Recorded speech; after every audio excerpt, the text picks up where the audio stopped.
ओम नमो भगवते वासुदेवाय। ओम नमो भगवते वासुदेवाय। ओम नमो भगवते वासुदेवाय। नारायणं नमस्कृत्य नरं चैव नरोत्तमं देवीं सरस्वतीं व्यासं ततो जयमुदीरयेत्। शृण्वतां स्वकथा कृष्ण पुण्यश्रवणकीर्तन यद्यन्तस्तो यभद्राणि विधुनोति सुयत्स्यताम्। नष्टप्रायेषु भद्रेषु नित्यं भागवत सेवया भगवत्युत्तमश्लोके भक्तिर्भवति नैष्ठिकी। ॐ अज्ञानतिमिरान्धस्य ज्ञानाञ्जनशलाकया चक्षुरुन्मीलितं येन तस्मै श्रीगुरुवे नमः। मूकं करोति वाचालं पङ्गुं लङ्घयते गिरिं यत्कृपातमहं वन्दे परमानन्दमाधवम्। वाञ्छाकल्पतरुभ्यश्च कृपा सिन्धुभ्य एव च पतितानां पावनेभ्यो वैष्णवेभ्यो नमो नमः। जय श्री कृष्ण चैतन्य प्रभु नित्यानंद श्री अद्वैत गदाधर श्रीवासादि गौर भक्तवृंद। हरे कृष्णा कृष्ण कृष्ण हरे हरे, हरे राम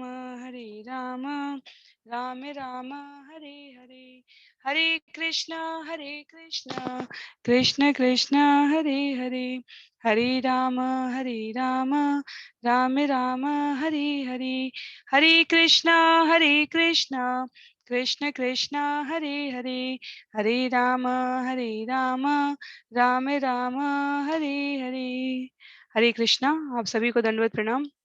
श्रीमद् भागवतम महापुराण सत्रों की इन श्रृंखला में आप सभी का स्वागत है। हम सभी यहाँ 158वें सत्र में स्कंद 3 अध्याय 18 को आरंभ करने जा रहे हैं।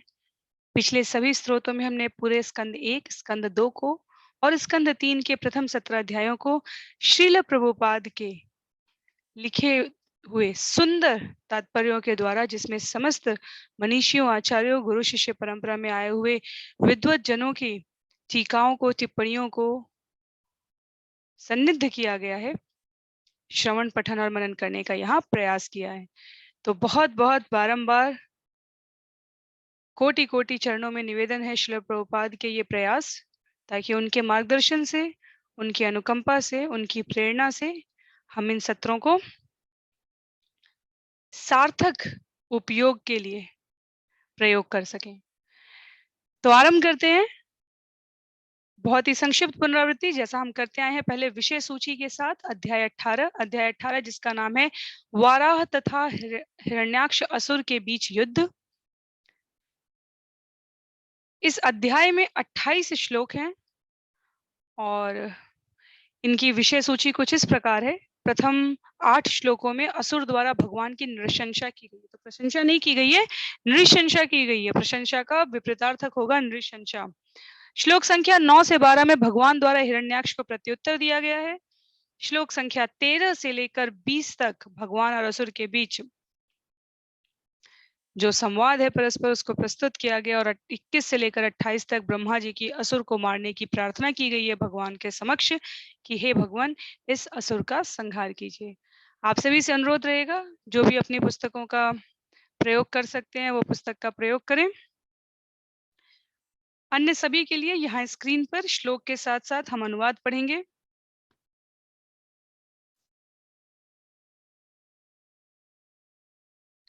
और श्रील प्रभुपाद द्वारा लिखी गई सुंदर व्याख्याओं के द्वारा इस विषय को हम समझने का प्रयास करेंगे।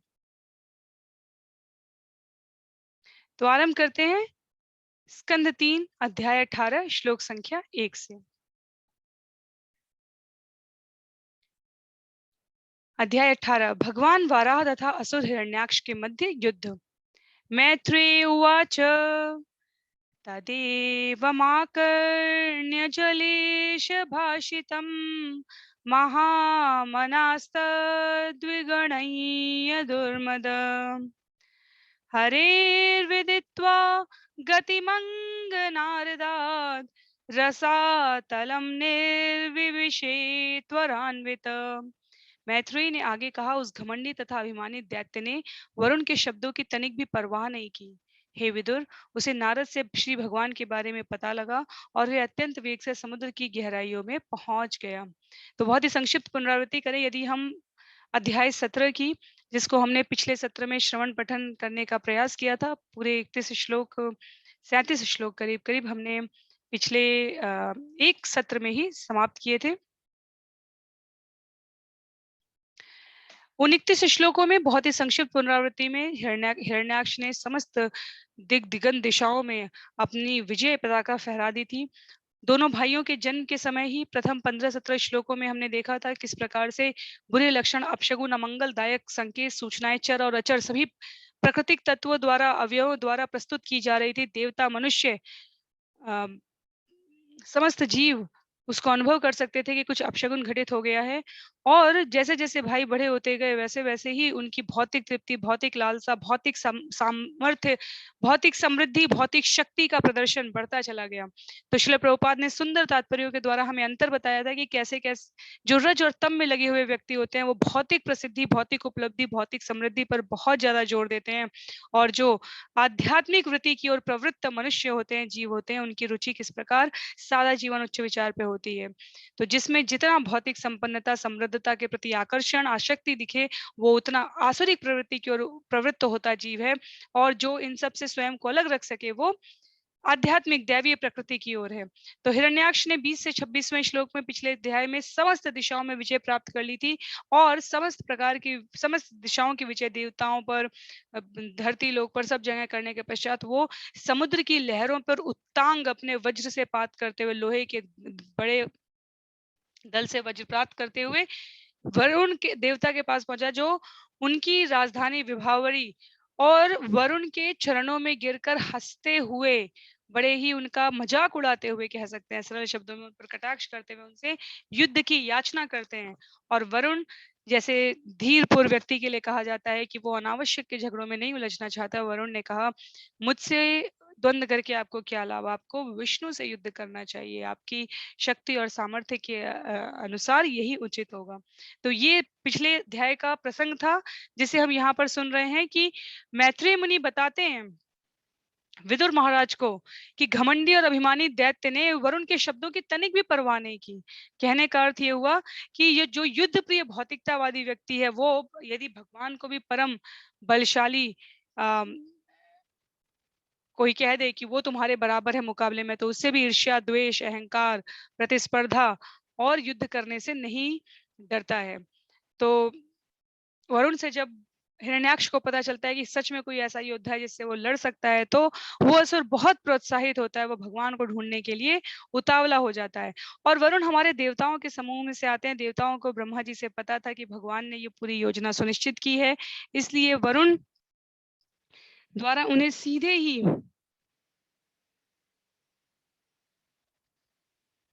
भगवान की ओर उन्मुख कर दिया जाता है। और चूंकि आसुरी लोग जो भौतिक प्रवृत्ति में जितना आसक्त होते हैं, शास्त्र कहते हैं, आचार्य कहते हैं कि वो उतने ही कम बुद्धिमान होते हैं। और बुद्धि क्यों होते हैं? क्योंकि जैसे गिद्ध को कहा जाता है वो बहुत चालाक प्राणी है और बहुत दूर से देख सकता है, पर वास्तव में वो क्या देखता है? सड़े हुए मांस पर उसकी दृष्टि होती है। तो भौतिक प्रगति में बहुत अधिक आसक्त व्यक्तियों की तुलना उसी प्रकार अत्यधिक चालाकी दिखाने वाले गिद्ध से की है आचार्यों ने, और कहा है कि उनकी दृष्टि सड़े मांस पर होती है, अर्थात जो समय के साथ पहले ही नष्ट हो जाने के लिए तय है, उसके प्रति अपना पूरा समय, अपनी पूरी ऊर्जा, अपना पूरा सामर्थ्य लगा देते हैं अत्यधिक आसुरी व्यक्ति वाले, प्रवृत्ति वाले व्यक्ति। तो ये बहुत बुद्धिमानी का लक्षण नहीं है। और ऐसी स्थिति में वो स्वयं को ही भोक्ता मानकर भगवान से लड़ने के लिए उद्यत हो जाते हैं। तो ये जो हम 1 से लेकर 8 तक करने का प्रयास कर रहे हैं, वो असुर द्वारा भगवान की नृशंसा अर्थात प्रशंसा नहीं, वरुण द्वारा ऐसा कहे जाने पर वो भगवान के प्रति अपनी प्रतिस्पर्धा को व्यक्त करने के लिए श्लोक संख्या 2 में मैत्रेय मुनि कहते हैं, ददर्श तत्राभिजितं धराधरं प्रोन्नीयमानावनिमग्रदंष्ट्र्या मुष्णन्तमक्ष्णा स्वरुचोरुणश्रिया जहास चाहो वन गोचरो मृग। वहां पर उसने सर्वशक्तिमान श्री भगवान को उनके वराह रूप में अपनी दाढ़ों के अग्रभाग पर पृथ्वी को ऊपर की ओर धारण किए तथा अपने लाल लाल आंखों से उसके समस्त तेज को हरते हुए देखा। इस पर वह असुर हंस पड़ा और बोला, ओह कैसा उभयचर पशु है। तो वाराह अवतार हो चुका था। भगवान गर्भोदक सागर के जल में से पृथ्वी को उसकी गहराइयों से निकालते हुए आगे बढ़े थे और जब वो व्यस्त थे तो हिरण्याक्ष उनसे मिला। उसने उन्हें पशु कहकर ललकारा। तो जो आसुरिक प्रवृत्ति के लोग हैं वो भगवान के अवतारों को समझ नहीं सकते। वो उनको इसीलिए कहते हैं कि कई बार लोग कहते हैं भगवान दिखते क्यों नहीं है। वास्तव में जिनको भगवान को देखने की चाह है वो वैसे भी भगवान को प्राणी मात्र में देख सकते हैं। भगवत गीता में भगवान ने कहा है सम्यक दृष्टि होती है आत्माराम व्यक्तियों की। और जो भगवान के रूप में नहीं केवल उनमें दोष निकालने में उद्यत होते हैं, उनके सामने तो यदि भगवान आ भी जाएंगे तो भी वो नहीं पहचान पाएंगे। उदाहरण है हमारे पास शिशुपाल का, कंस का, दंतवक्र का, रावण का, वाली का। तो किस योनि में जन्म लिया है जीव ने, ये उतने महत्व की बात नहीं है। किन संस्कारों भौतिक गुणों के प्रभावों से आसक्त है, आवरण युक्त हुआ है जीव, ये महत्व की बात है। तो असुर भगवान को देखकर भी उसमें पशु के दर्शन कर रहा है। और भगवान भगवत गीता में ऐसे लोगों के प्रति आश्वस्त भी करते हैं। कहते हैं, अब जानन्ति माम मूढ़ा, जो मेरे भगवान के दिव्य स्वरूप को भौतिक समझकर हंसी उड़ाते हैं, मजाक उड़ाते हैं, उनका मान नहीं रख पाते हैं, वो वास्तव में क्या है, वो अज्ञानी है। तो असुर ने वहां पर भगवान का नृशंसा उपहास किया है कि कैसा पशु, उभयचर पशु है।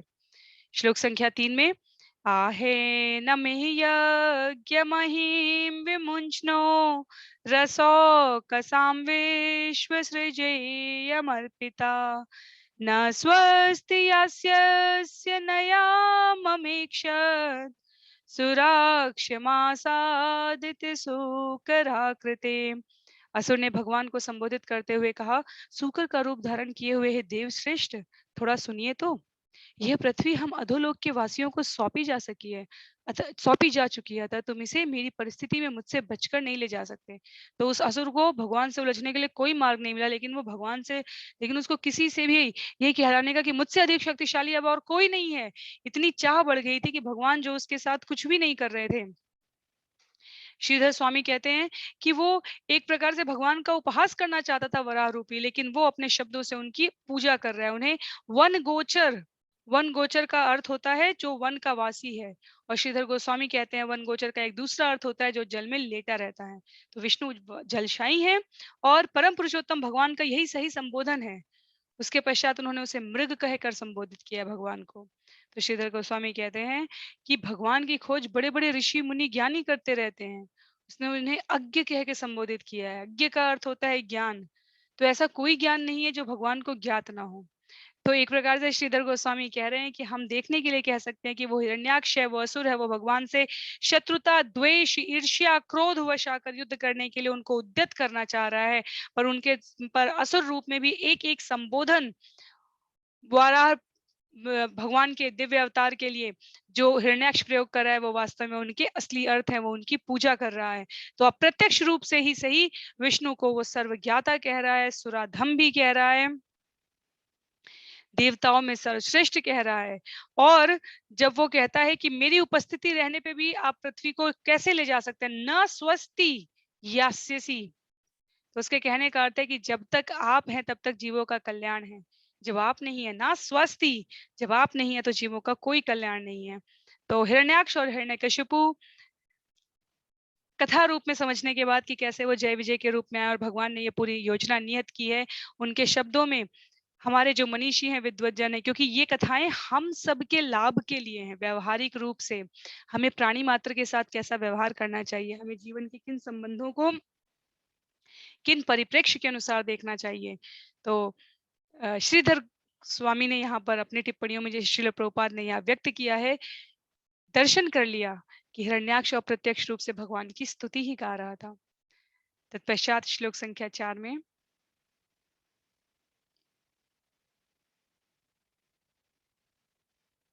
त्वं न सपत्ने अभवाय किमृतो यो मायया हन्ते सुरान् परोक्षयेत् त्वां योगमाया बलमल्पपौरुषं संस्थाप्य मूढ़ प्रमृजेषु यक्षु च। अरे धूर्त, हमारे शत्रुओं ने हमारे वध के लिए तुम्हें पाला है और तुमने अदृश्य रहकर कुछ असुरों को मार दिया है। अरे मूर्ख, तुम्हारी शक्ति केवल योग माया है, अतः आज मैं तुम्हें मारकर अपने बंधुओं का शोक दूर कर दूंगा। कौन कह रहा है ये बात? हिरण्याक्ष कह रहा है। किसको? भगवान को। क्या कहते हैं? हमारे शत्रुओं ने हमारे वध के लिए तुम्हें पाला है और तुमने अदृश्य रहकर कुछ असुरों को मार दिया। तुम्हारी शक्ति केवल योग माया है और आज तुम्हें मारकर मैं अपने बंधुओं का शोक दूर कर दूंगा। तो पुनः यहाँ पर श्रीधर स्वामी की टिप्पणी है कि अभवाय, सपत्ने अभवाय। अभवाय शब्द का अर्थ है मारने के लिए। मारने का अर्थ यहाँ पर मुक्ति दिलाने से श्रीधर स्वामी कहते हैं कि भगवान जन्म मरण के प्रक्रम को मार देते हैं। ये भगवान की प्राप्ति के पश्चात जन्म और मरण का कोई अर्थ नहीं रह जाता, अर्थात वो हमें मुक्ति दिलाते हैं। इस पूरे प्रक्रम में वे स्वयं अदृश्य बने रहते हैं। उनकी अंतः शक्ति जो अचिंत्य है, अनेकों प्रकार की, उनमें से 3 प्रमुख शक्तियां, बाह्य जगत, आंतरिक जगत और तटस्था शक्ति, ये अलग अलग प्रकार से अलग अलग रूपों में भगवान की स्वयं सेवा कर रही हैं। तो यहाँ पर हिरण्याक्ष कह रहे हैं कि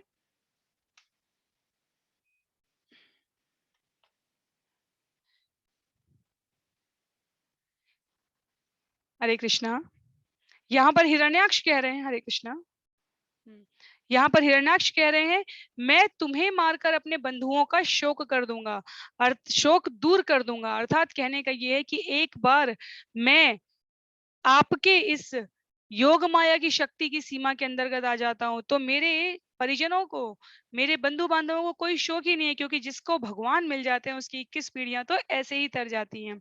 तो किस प्रकार से शत्रु में मित्र के भक्त के दर्शन होने चाहिए, श्रीधर गोस्वामी की टिप्पणी को, टीका को यहाँ पर श्रील प्रभुपाद उद्बोधित करते हुए हमें समझाते हैं कि क्यों ऐसा कहा गया था कुमारों के श्राप के बाद भगवान द्वारा जय विजय को, कि तुम जो क्रोध रस है उसमें भी शत्रु भाव में सदा मेरा स्मरण करोगे, सदा मेरा स्मरण करोगे, तो भी मैं तुम पर अनुग्रह और कृपा ही करूंगा।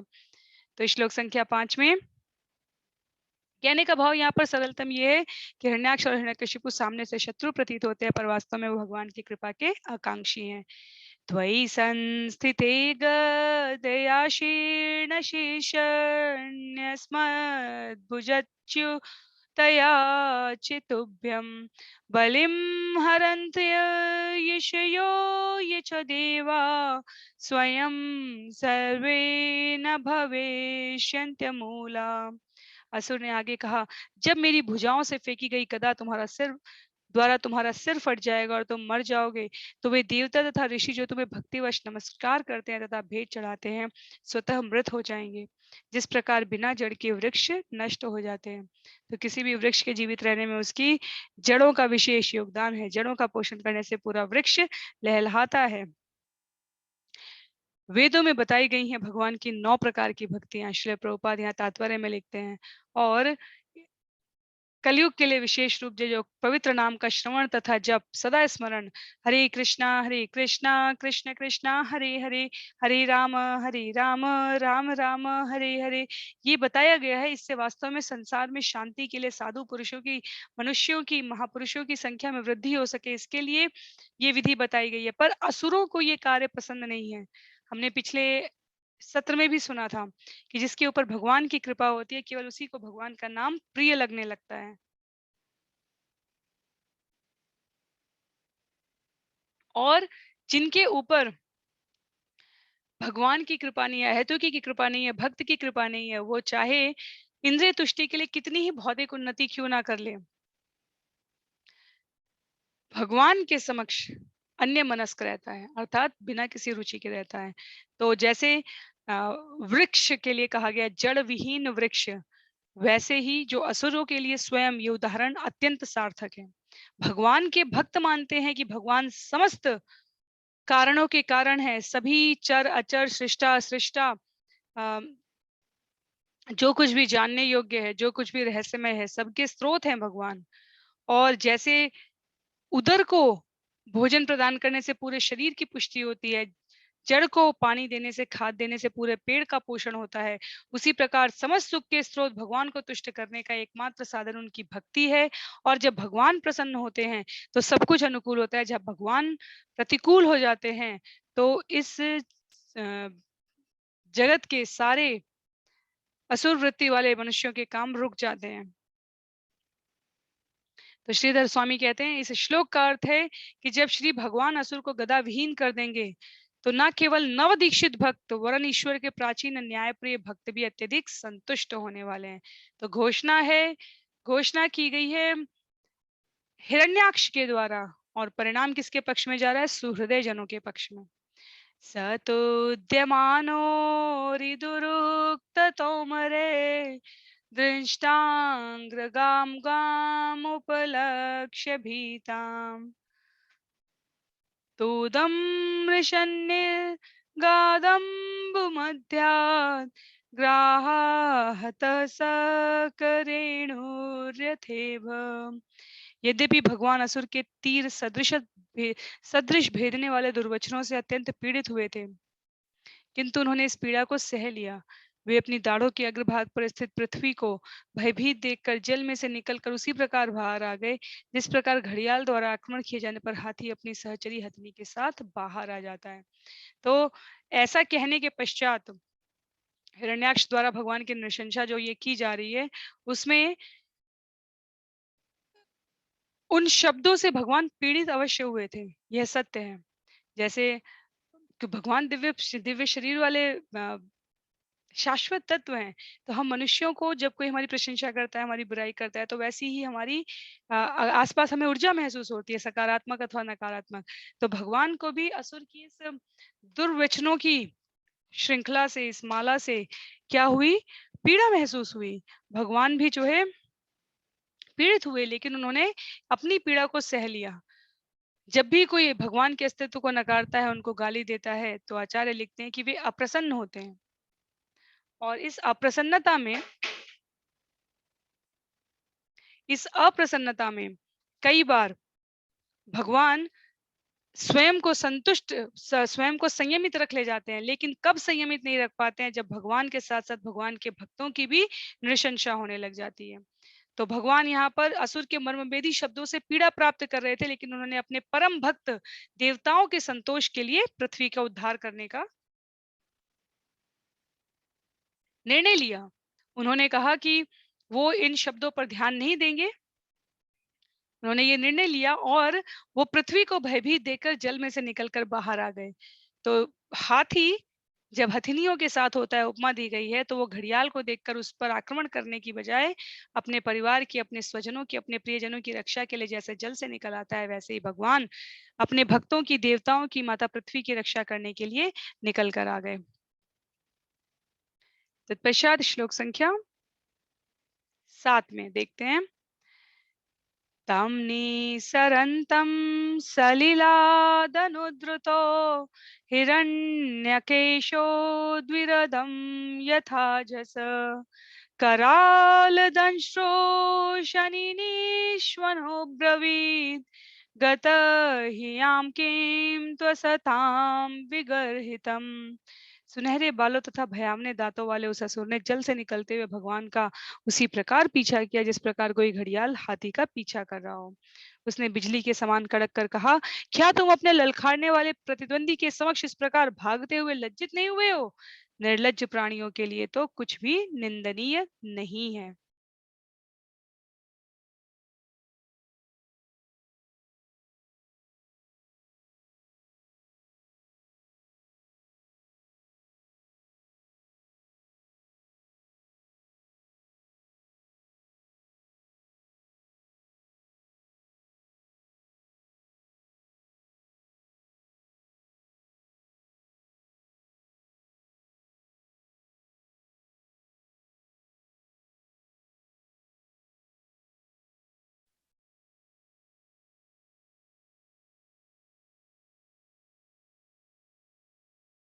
क्षमा कीजिएगा। मेरा बहुत ही विनम्र अनुरोध है, ये भागवतम के सत्र केवल आप यूट्यूब पर सुनें, क्योंकि यहाँ स्क्रीन शेयर करना होता है, बोलना होता है और भगवान से प्रार्थना करते हुए जो समझ में आ सकते हैं श्लोकों के बारे में वो बिंदु स्पष्ट करने होते हैं। तो यहाँ थोड़ा विक्षेप हो जाता है यदि आप ज़ूम में प्रवेश करेंगे तो। तो हम श्लोक संख्या 7 को देख रहे हैं।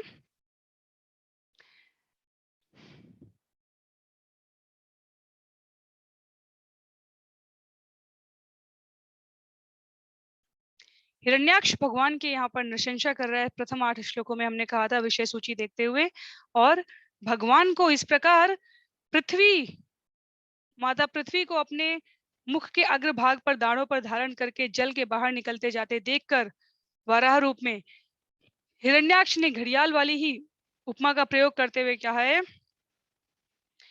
तुम्हें लज्जा नहीं आती? और यदि लज्जा नहीं आती तो निर्लज्ज प्राणियों के लिए तो कुछ भी निंदनीय नहीं है। चाणक्य पंडित ने, यदि हमें स्मरण हो, तो 3 प्रकार के भय कहा है। जिसने 3 प्रकार के भय पर विजय प्राप्त कर ली इस जगत में, उसके लिए कुछ भी अ, अपराजय नहीं है, था वो कुछ भी उसको परास्त नहीं कर सकते। और वो 3 प्रकार की चीजों में एक तो अपयश का भय होता है, मृत्यु का भय होता है और परिजनों को खोने का भय होता है, अपनी निंदा का भय। तो निंदनीय व्यक्ति के लिए कुछ भी, निर्लज्ज व्यक्तियों के लिए कुछ भी निंदनीय नहीं लगता है।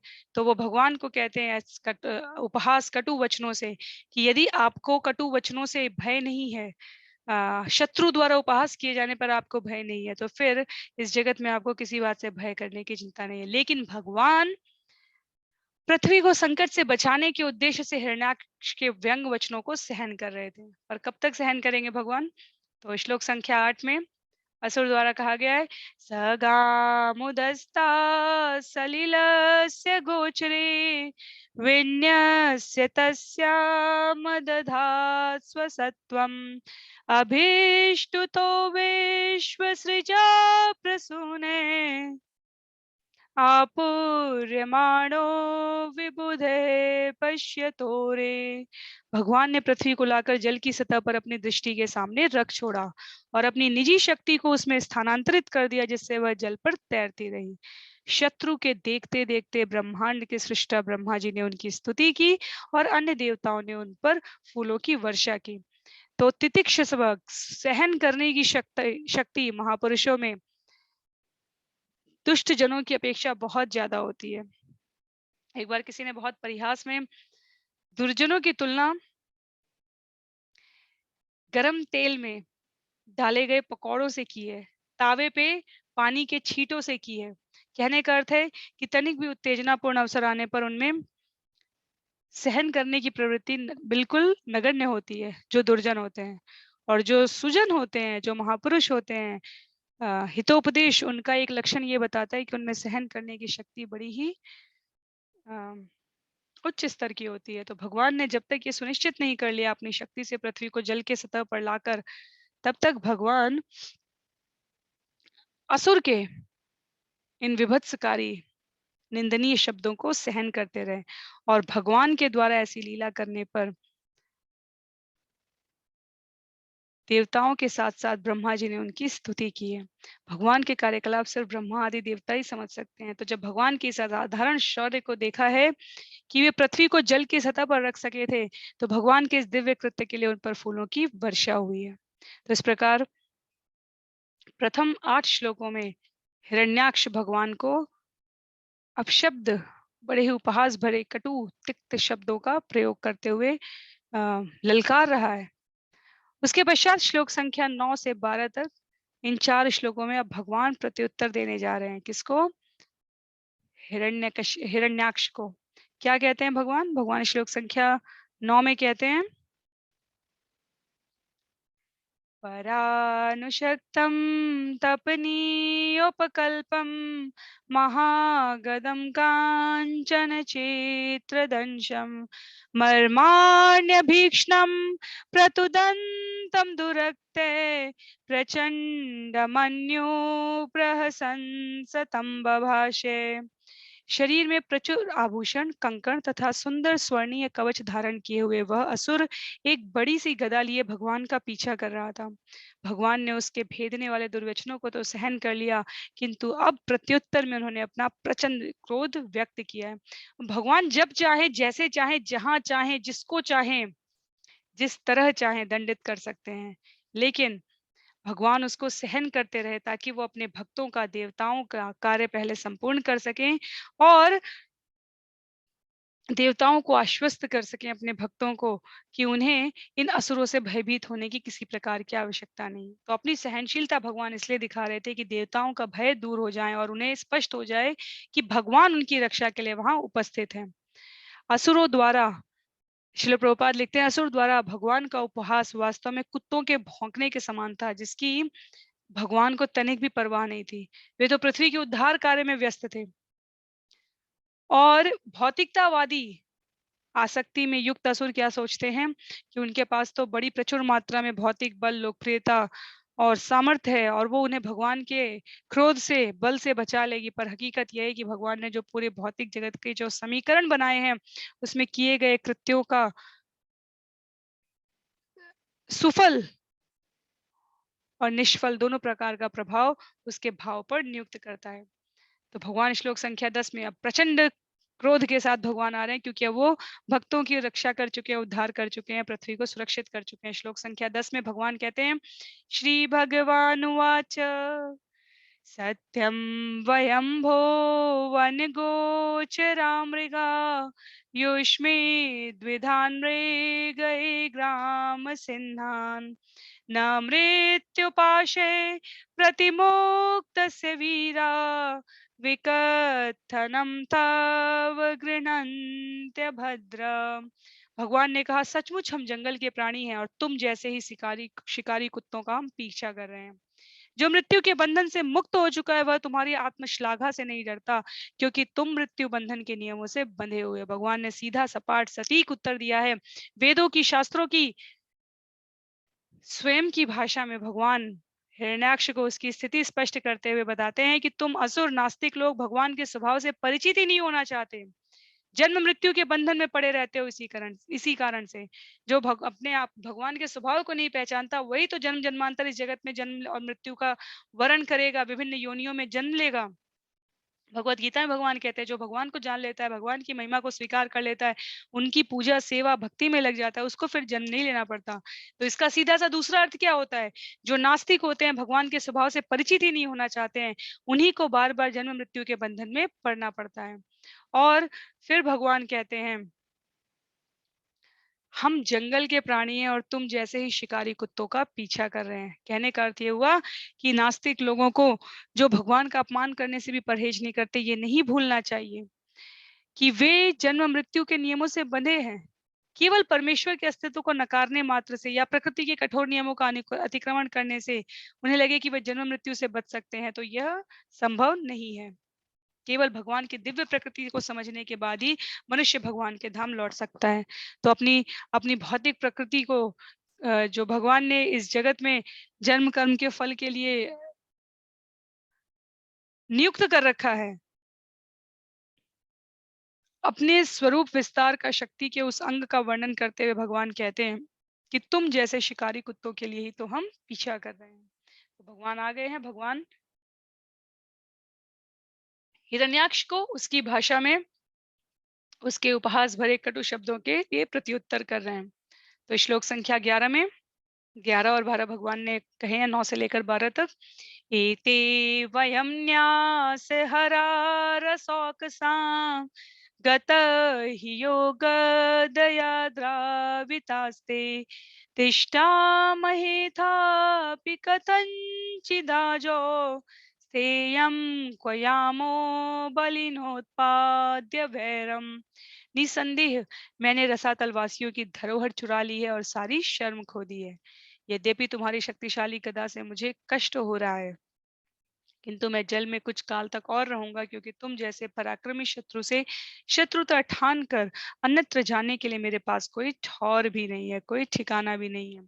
तो भगवान कहते हैं कि वास्तव में श्रील प्रभुपाद ने तात्पर्य में स्पष्ट किया, वास्तव में प्रत्येक वस्तु भगवान की है। जब वे चाहें जो भी वस्तु चाहें वे ले सकते हैं। तो इसलिए भगवान असुर को स्पष्ट कर देना चाहते हैं कि भगवान को किसी अन्य दूसरे स्थान पर जाने की आवश्यकता नहीं है, वे सर्वव्यापी हैं, वे वहां उपस्थित हैं। और असुर भले पृथ्वी को या उस स्थान को अपनी संपत्ति माने, पर वास्तव में सब संपत्ति किसकी है? भगवान की है। तो भगवान उसकी भाषा में उसे कह रहे हैं कि मैं जल में कुछ काल तक और रहूंगा, अर्थात सर्वव्यापी रहने की इस अवस्था में तुमको व्यवस्थित करने के लिए मुझे यहाँ और कुछ समय तक वास करना पड़ेगा और मैं इसे स्वीकार करने जा रहा हूँ। तो कथा चल रही है ये, इसमें जो व्यवहार परक बिंदु है हमारे लिए श्रील प्रभुपाद उसे तात्पर्य में भी रख रहे हैं। घमंडी की भाषा कैसी होती है, ज्ञानी की भाषा कैसी होती है, आसुरी प्रवृत्ति वाले व्यक्ति की भाषा कैसी होती है।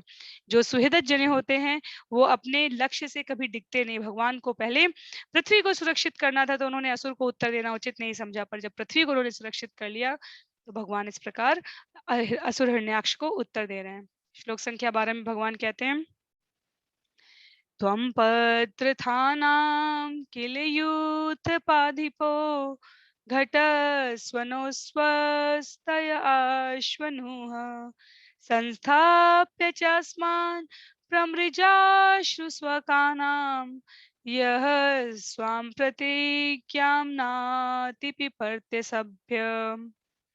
तुम पैदल सेना के नायक की तरह हो, अतः तुम शीघ्र ही हमें हराने का प्रयत्न करो। तुम अपनी बकवास बंद कर दो और हमारा वध करके अपने संबंधियों की चिंताओं को मिटा दो। कोई भले ही गर्वित हो, किंतु यदि वह जो अपने दिए गए वचनों को पूरा नहीं कर पाता सभा में आसन प्राप्त करने का पात्र नहीं है। तो भगवान का कहना है कि इतने जो कहावत कही गई है, थोथा चना बाजे घना, या कहा जाएगा कि इतनी इतनी गाल बजाने की भाषा भगवान ने यहाँ पे प्रयोग की है कि इतनी तुम्हें गर्वित होने की आवश्यकता नहीं है। अपने वचन को पूरा करो। तुमने कहा कि तुम मुझे मार के हरा के अपने संबंधियों की चिंताओं को मिटाने जा रहे हो, तो मैं तुम्हें आवाहन करता हूँ कि आओ और अपने उन वचन को पूरा करो। वास्तव में भगवान अब उसे बुला रहे, क्यों? क्योंकि उसकी मृत्यु अवश्यम भावी है और भगवान के सामने वो शक्तिहीन हो ही जाने वाला है। लेकिन अभी इस अवस्था में जो उसने अपनी शब्दों की बड़ी बड़ी मालाएं पिरोई हैं, उसको भगवान यहाँ पर उसको उधेड़ने के लिए, उसको सत्यता की परख में जांच करने के लिए, अनुभव जन्य ज्ञान प्रदान करने के लिए हिरण्याक्ष को युद्ध के लिए आमंत्रित करते हैं। तत्पश्चात श्लोक संख्या 13 में मैत्रेय मुनि कहते हैं, सोऽधिक्षिप्तो भगवता प्रलब्धश्च रुषाभृशम् आजहारोल्बणं क्रोधम क्रीडयमानो हिराणिव। श्री मैत्रेय ने कहा, जब श्री भगवान ने उस राक्षस को इस प्रकार ललकारा तो वह क्रुद्ध और शुद्ध हुआ और क्रोध से इस प्रकार कांपने लगा जिस प्रकार छेड़ा गया विषधर सर्प। तो अभी तक जो प्रथम 12 श्लोकों में 8 श्लोकों में, क्षमा कीजिए, प्रथम 8 श्लोकों में हिरण्याक्ष ने भगवान को अपशब्द कहे और भगवान ने 3 श्लोकों की बात में 3 श्लोकों में उसको उसकी स्थिति का आभास करा दिया। पर क्या हो गया? जैसे सर्प को छेड़ देने से वह क्रोध से कांपने लगता है, वैसे ही हिरण्याक्ष यहाँ पर क्रोध में कांपने लगा। वो अपने आप को अत्यंत डरावना, भयावना, सामर्थ्यशाली समझता था, लेकिन जब भगवान के शब्दों को सुना तो उसके अंदर की सारी गति, मति, धृति सब गायब हो गई। और श्लोक संख्या 14 में यहाँ पर लिखा है, सृजन अमर्षित श्वासान् सृजन अमर्षित श्वासान् मन्यु प्रचलितेन्द्रिय आसाद्य तरसा दैत्यो गदया न्यहन्न धीरमा। क्रोध के मारे सारे अंगों को कांपते तथा फुफकारते हुए वह राक्षस तुरंत भगवान के ऊपर झपट पड़ा और उससे ने अपनी शक्तिशाली गदा से उन पर प्रहार किया। किसने प्रहार किया है? हिरण्याक्ष ने। किसके ऊपर? भगवान के ऊपर।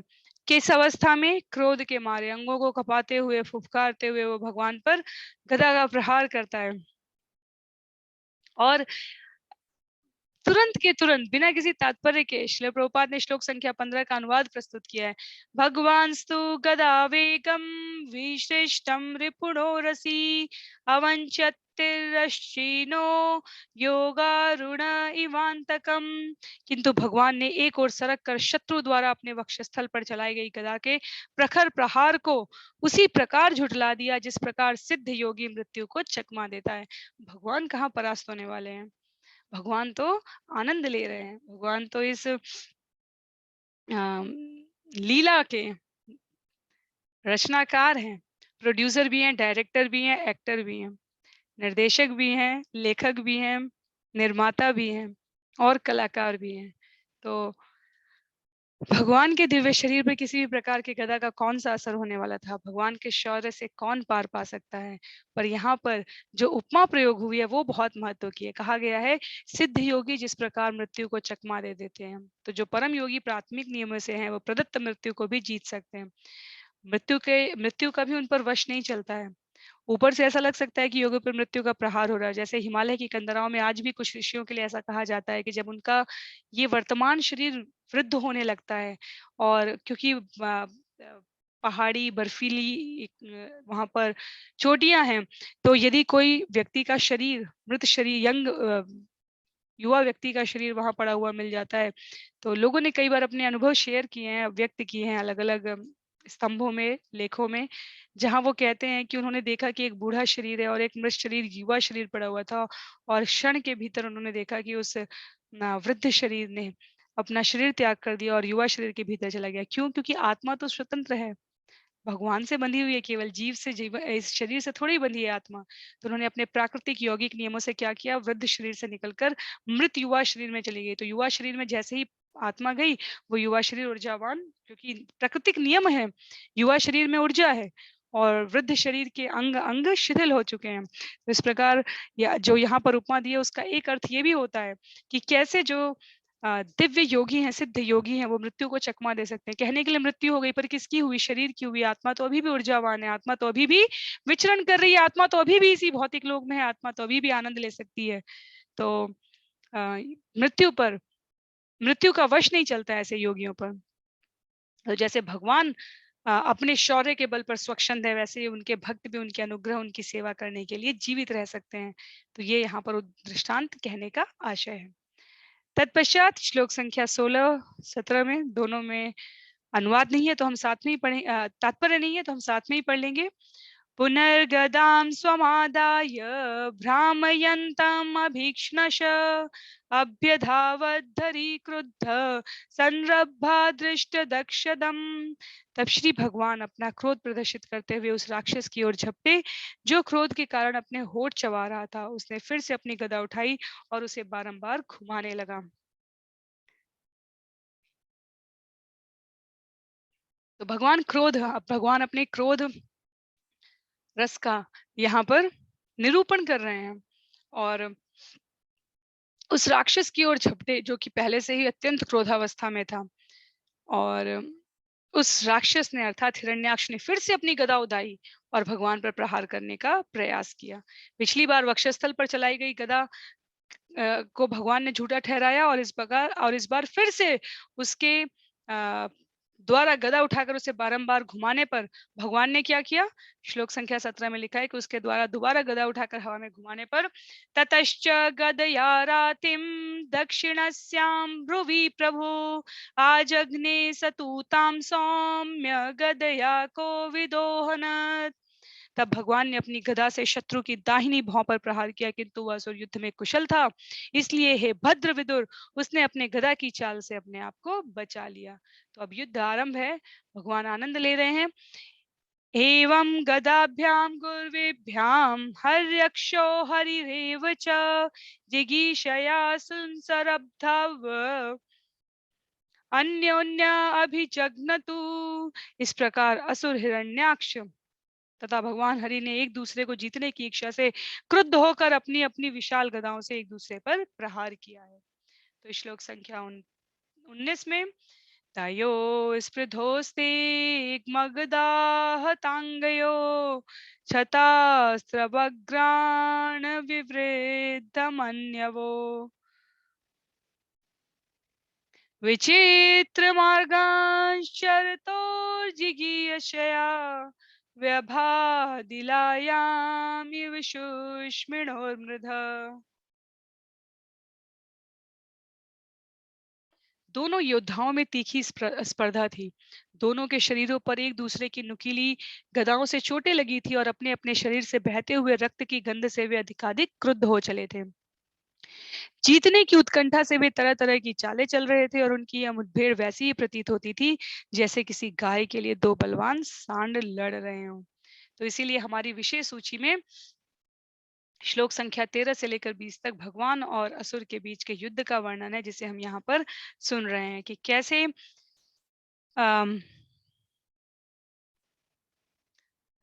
दो समानार्थक से लगने वाले विशाल बल वाले व्यक्ति या व्यक्तित्व जब एक दूसरे से संघर्ष करते हैं तो कैसा प्रतीत होता है। तत्पश्चात श्लोक संख्या 20 में दैत्यस्य यज्ञावयवस्य माया गृहीतवाराहतनोर्महात्मना कौरव्यमहेशां द्विषतोर्विमर्दनम् दिक्षु रागादृशिभिर्वृतस्वराट्। हे कुरुवंशी, वाराह रूप में प्रकट श्री भगवान तथा असुर के मध्य विश्व के निमित्त होने वाले इस भयंकर युद्ध को संसार के हेतु देखने के लिए ब्रह्मांड के परम स्वतंत्र देवता ब्रह्मा अपने अनुयायियों सहित आए।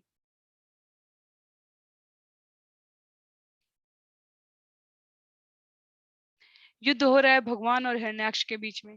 देखने के लिए कौन आ रहे हैं? ब्रह्मांड के समस्त स्वतंत्र देवता और अपने अनुयायियों सहित आ रहे हैं। क्यों?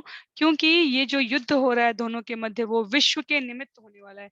अभी सृष्टि का आरंभ हुआ है, यदि वाराह रूप में भगवान असुरों का संहार नहीं करेंगे तो ये असुर सृष्टि के विकसित होने से पहले ही उसको ग्रसित कर लेंगे।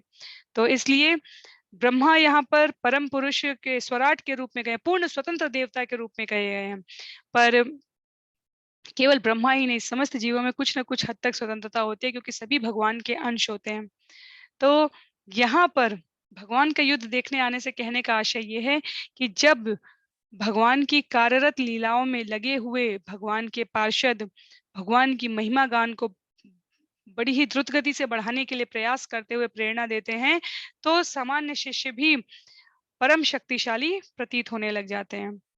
तो श्लोक संख्या 21 से लेकर 28 तक, क्योंकि ब्रह्मा आए हैं अब दर्शन करने के लिए दोनों के मध्य के युद्ध को, तो 21 से 28 तक ब्रह्मा जी द्वारा भगवान को वंदन करते हुए विनीत निवेदन किया गया इस राक्षस को मार देने के लिए।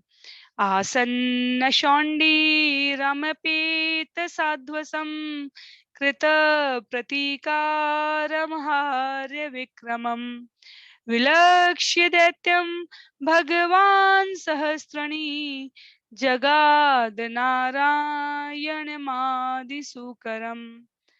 युद्ध स्थल में पहुंचकर हजारों ऋषियों तथा योगियों के नायक ब्रह्मा जी ने असुर को देखा जिसने अभूतपूर्व शक्ति प्राप्त कर ली थी, अभूतपूर्व शक्ति प्राप्त कर ली थी, जिससे कोई भी उससे युद्ध नहीं कर सकता था। तब ब्रह्मा ने आदि शुक्र रूप धारण करने वाले नारायण को संबोधित किया। असुर को शक्ति किससे मिली थी? ब्रह्मा जी से। ब्रह्मा जी युद्ध स्थल में किसका दर्शन करने आ रहे हैं? भगवान द्वारा किए जाने वाले युद्ध का। भगवान से निवेदन कौन कर रहे हैं? ब्रह्मा जी। ब्रह्मा जी देख किसे रहे हैं? उस असुर को जिसे उन्होंने शक्ति दी थी। तो इस प्रकार से भगवान की लीला बड़ी ही विचित्र है अपने आप में। और भगवान के भक्त अपनी स्वभाव व उदारता के द्वारा अगर विपरीत परिस्थिति वाले मैले कुचले विचारधाराओं वाले व्यक्तियों की मदद भी कर देते हैं, तो फिर भी अंतिम मदद के लिए वो भगवान पर यूं ही आश्रित हो जाते हैं, जैसे ब्रह्मा जी अभी भगवान पर हो गए। एष ते देव देवानाम् अंगग्रीमूलमुपेयुषां विप्राणां सौरभेयीणां भूतानामप्यनागसाम् आगस्कृद्भयकुदृष्कृद् स्मद्राद्धवरो अन्वेषन्न प्रतिरथो लोकानटति कंटक। ब्रह्मा जी ने कहा, हे भगवान, यह राक्षस देवताओं, ब्राह्मणों, गौओं तथा आपके चरण कमलों में समर्पित निष्कलुष व्यक्तियों के लिए निरंतर चुभने वाला कांटा बना हुआ है। उन्हें अकारण सताते हुए यह भय का कारण बन गया है। इन्हें अकारण सताते हुए पुनः 2 बार कहा गया, ये भय का कारण बन गया है। मुझसे वरदान प्राप्त करने के कारण यह असुर बना है और समस्त भूमंडल में अपनी जोड़ के योद्धा की तलाश में इस शुभ कार्य के लिए घूमता रहता है। तो जीवात्मा जो ब्रह्मा जी ने इस सृष्टि में जीव संवर्धन के लिए की थी, वो 2 प्रकार की हो गई थी। एक देवता कहलाई और दूसरी असुर या दैत्य। तो असुर प्रायः देवताओं की पूजा करते हैं और ऐसा उदाहरण प्राप्त है कि पूजा से उन्हें इंद्रिय तृप्ति की असीम शक्ति भी प्राप्त होती है। जैसे हमने अभी-अभी देखा, हिरण्याक्ष ने ब्रह्मा जी से शक्ति प्राप्त की है। पर उससे त्रास किसे मिलती है? निर्दोष जीवात्माओं को, देवताओं को, ब्राह्मणों को। तो आसुरी ढंग ही ऐसा है, देवताओं से शक्ति प्राप्त करके उन्हीं को सताया जाए। अभी भी भौतिक जगत में भी देखें हम, यदि भारत के संक्षेप में भी देखें, तो कुछ व्यक्ति वर्ग, समूह, संस्थाएं ऐसी हैं जो शासन से ही स्रोत संसाधन इकट्ठा करती हैं और फिर उस शासन और अ, शुद्ध जीवात्माओं को ही त्रास देने का कार्य करती है। तो ये असुर प्रवृत्ति है। ऐसी भागवतम पढ़ने से हमें अपने जीवन के व्यवहारिक तथ्यों का ज्ञान तो मिलना ही चाहिए। असुरों को कैसे पहचाने? जो सज्जनों से लाभ लेते हैं और फिर उन्हीं को त्रास देते हैं। बहुत सरल सी भाषा दी गई है। यहाँ पर क्या लिखा हुआ है? श्रील प्रभुपाद तात्पर्य में कहते हैं, आसुरी ढंग ही ऐसा है कि देवताओं से शक्ति प्राप्त की जाए और फिर उन्हीं को सताया जाए। तो ये आज की तारीख में भी यदि हमें कोई ऐसा उदाहरण मिल रहा है व्यक्ति के रूप में, समाज के रूप में, शक्ति के रूप में, किसी संगठित समुदाय के रूप में, तो हमें सतर्क हो जाना चाहिए। 2 प्रकार की वृत्तियां हमेशा रहेंगी, आसुरी और दैवी, और हमें निर्णय करना होगा कि हम दैवी होने के बनने के प्रयास में कहीं छुप-छुप कर ही जीवन ना बिता रहे हो। सही देश काल और परिस्थिति के अनुसार हमें तुरंत भगवत स्मरण करके अपने सामर्थ्य के साथ उसमें लग जाना चाहिए।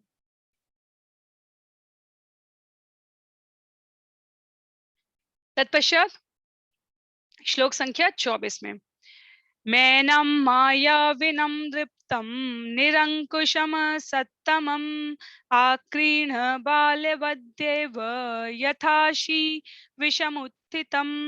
ब्रह्मा जी ने आगे कहा, हे भगवान, इस सर्प तुल्य असुर से खेल करने की आवश्यकता नहीं है, क्योंकि यह सदैव मायावी कर्तव्य में दक्ष तथा हेकड़ीबाज है, साथ ही निरंकुश एवं अत्यधिक दुष्ट भी है। बिल्कुल, आज भी यदि हम जो असुरी प्रवृत्ति वाले लोगों को देखते हैं, उनको क्या देखते हैं? वो मायावी खेल वृत्ति में बहुत दक्ष होते हैं, हेकड़ीबाज होते हैं, निरंकुश होते हैं, अत्यधिक दुष्ट होते हैं। तो ब्रह्मा जी कहते हैं, हे भगवान, ये सर्प तुल्य वृत्ति का प्राणी है, असुर है, इसके साथ खेलिए मत, इसके साथ खेलिए मत। आप चाहते तो तुरंत मार सकते थे, लेकिन आप खेल रहे हैं। आपको खेलने की आवश्यकता नहीं है। मैं आपसे अनुरोध करता हूँ कि इसका तुरंत वध किया जाए। तो अंतिम कुछ श्लोक हैं इस अध्याय के। श्लोक संख्या 25 में कहा गया है, न यावदेश वर्धेत स्वां वेलां प्राप्य दारुण स्वां देव मायामास्थाय तावज्जघम अच्युत। ब्रह्मा जी ने आगे कहा, हे भगवान, आप अच्युत हैं, कृपा करके इस पापी असुर को इसके पूर्व की आसुरी घड़ी आए और यह अपने अनुकूल दूसरा भयंकर शरीर धारण कर सके, आप इसका वध कर दें। निसंदेह आप इसे अपनी अंतरंगा शक्ति से मार सकते हैं। तो वाराह देव को जो प्रकट हुए हैं, उनको परम जीव, आदि जीव, सृष्टि के तथाकथित प्रथम निर्माता ब्रह्मा जी भगवान को कह रहे हैं, क्या कह रहे हैं कि इससे पहले कि असुर अपना दूसरा भयंकर शरीर धारण करे, तो आज भी अंतर्राष्ट्रीय स्तर पर किसी देश, किसी समाज, किसी संगठन, किसी समुदाय के लिए कहा जाता है, जैसे ही इस प्रकार के लोग ज्यादा बढ़ते, फलते, फूलते, पनपते, विस्तार करते हुए देखें, उनको सीमित, संकुचित, सिकोड़ देना आवश्यक है। अन्यथा वो जैसे ही अपनी शक्ति बढ़ेगी, वो अपने लिए माया के अनुरूप दूसरे प्रकार के हथकंडों का प्रयोग करके सज्जनों को त्रास देने लगेंगे। जब उनकी संख्या कम है विभिन्न देशों में, विभिन्न स्थानों में, तो वो भिन्न प्रकार का आचरण कर रहे हैं। जैसे उनकी संख्या को तनिक भी, संख्या अर्थात शक्ति, मनुष्य के रूप में कलयुग में ये शक्ति कही जाएगी, जैसे भी उनकी शक्ति तनिक बढ़ती है, वे वहाँ के जिनसे उन्हें ये संसाधन प्राप्त हुए हैं उन्हीं को त्रास देने लग जाते हैं। तो असुरों का ये स्वभाव है, इसलिए इसमें किसी भी प्रकार का हमें सज्जनता दिखाने की आवश्यकता नहीं है। शस्त्र और शास्त्र का सम्यक प्रयोग, survival of the fittest, Srila Prabhupada कहते थे कि सर्वश्रेष्ठ रहने की ये चाह तो सदैव बनी रहेगी, और इसमें जो फिटेस्ट रहेगा, जो सर्व कारक तरीकों से अपने आप को प्रबुद्धशाली करेगा, वही इसमें विजयी होगा।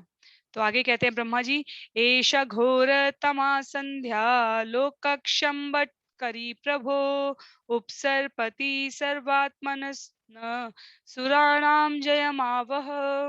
हे भगवान, संसार को आच्छादित करने वाली अत्यंत अंधेरी संध्या वेला निकट आ गई है। चूंकि आप सभी आत्माओं के आत्मा हैं, अतः आप इसका वध करके देवताओं को भी विजय करें। तो जो अंधकार बढ़ता जा रहा था, वो एकदम अंतिम संध्या बेला आ गई, अर्थात कहने का अर्थ है कि रात्रि आने पर असुर वृत्ति और बढ़ेगी ही बढ़ेगी। इससे पहले आप इसका वध करके देवताओं को विजयी बना दें।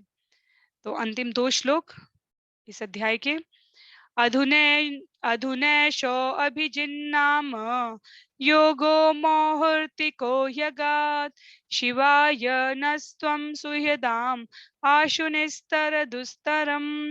विजय के लिए सर्वाधिक उपयुक्त अभिजीत नामक शुभ मुहूर्त घड़ी का योग दोपहर से हो चुका है और अब बीतने ही वाला है। अतः अपने मित्रों के हित में आप इस दुर्जय शत्रु का विलंब सफाया कर दें। तो भगवान के मुख हैं वेद भाषा, और वेद भाषा उद्भूत होती है ब्रह्मा जी के विभिन्न मस्तकों से, विभिन्न मुंडों से। वो ब्रह्मा जी कहते हैं कि यदि शास्त्रों की अनुमति ली जाए तो सर्वाधिक उपयुक्त अभिजीत नामक शुभ मुहूर्त जो विजय का योग है, वो दोपहर से ही आरंभ हो गया और अब बीतने वाला है। तो अपने मित्रों के हित में इस दुर्जय शत्रु का इस मुहूर्त में आप अविलंब सफाया कर दें। तो इस प्रकार श्लोक संख्या 21 से लेकर 28 तक ब्रह्मा जी भगवान को कह रहे हैं कि हिरण्याक्ष को मारा जाए। और इस अध्याय का अंतिम श्लोक, दिष्ट्या त्वाम विहितम मृत्युम अयम आसादित स्वयं विक्रम्यैनं मृधे हत्वा लोकानाधेहि शर्मणि। सौभाग्य से यह असुर स्वेच्छा से आपके पास आया है और आपके द्वारा ही इसकी मृत्यु विहित है। अतः आप इसे अपने ढंग से युद्ध में मारिए और लोकों में शांति स्थापित कीजिए। तो श्रीमद् भागवतम के 3 स्कंद के अंतर्गत वाराह भगवान वाराह तथा हिरण्याक्ष के मध्य युद्ध नामक 18वें अध्याय के भक्ति वेदांत तात्पर्य यहाँ पर पूर्ण होते हैं। तो इस प्रकार ये 18वां अध्याय, जिसमें 28 श्लोक थे, श्रील प्रभुपाद की असीम अनुकंपा से यहाँ हम समाप्त कर रहे हैं। बहुत ही संक्षिप्त पुनरावृत्ति के लिए मैं आप लोगों को श्लोकों की संख्या दिखाने जा रही हूँ।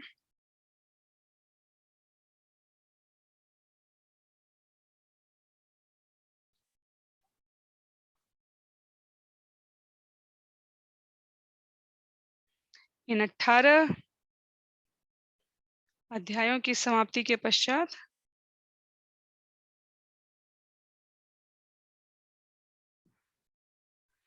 श्लोकों की संख्या स्कंद 3 से हो गई है 729 श्लोक। तो 729 श्लोकों की इस यात्रा में हमने मैत्रेय मुनि और महात्मा विदुर के मध्य हुए संवाद के द्वारा परमाणु काल की गणना से आरंभ के विषयों के इतर, सृष्टि के निर्माण, सृष्टि के विस्तार, सृष्टि के अधिपतियों के साथ साथ अब कथा रूप में इन बिंदुओं को, इन विषयों को, इन सूत्रों को अभी तक समझ लिया है। तो आज के लिए इस सत्र को यहीं पर समाप्त करेंगे। 729 श्लोक यहाँ पर और 1201 श्लोक पहले। तो इस प्रकार 1930 श्लोक अभी तक हम 18,000 श्लोकों में श्रवण पठन और मनन कर पाए हैं। बहुत लंबी यात्रा है ये, बहुत धैर्य चाहिए, बहुत विश्वास चाहिए, बहुत अपना प्रयास भी चाहिए। तो 18,000 श्लोकों में करीब करीब 1930 श्लोक यहाँ पर हमने अभी तक लिए हैं। श्रील प्रभुपाद से, समस्त वैष्णव वृंद से, आचार्यों से, स्वयं भगवान श्री कृष्ण से, सभी षट गोस्वामियों से प्रार्थना रहेगी हमें इस यात्रा में सतत प्रेरणा देते रहे, मार्गदर्शन देते रहे, अपनी शक्ति प्रदान करते रहे और हम इनको जीवन में आत्मसात करने योग्य मूल्य परक बिंदुओं के द्वारा स्मरण रख सकें। तो आज के लिए सत्र को यहीं पर समाप्त करते हैं। श्रील प्रभुपाद की जय, श्रील गुरुदेव की जय, अनंत कोटि वैष्णव वृंद की जय। हरे कृष्ण।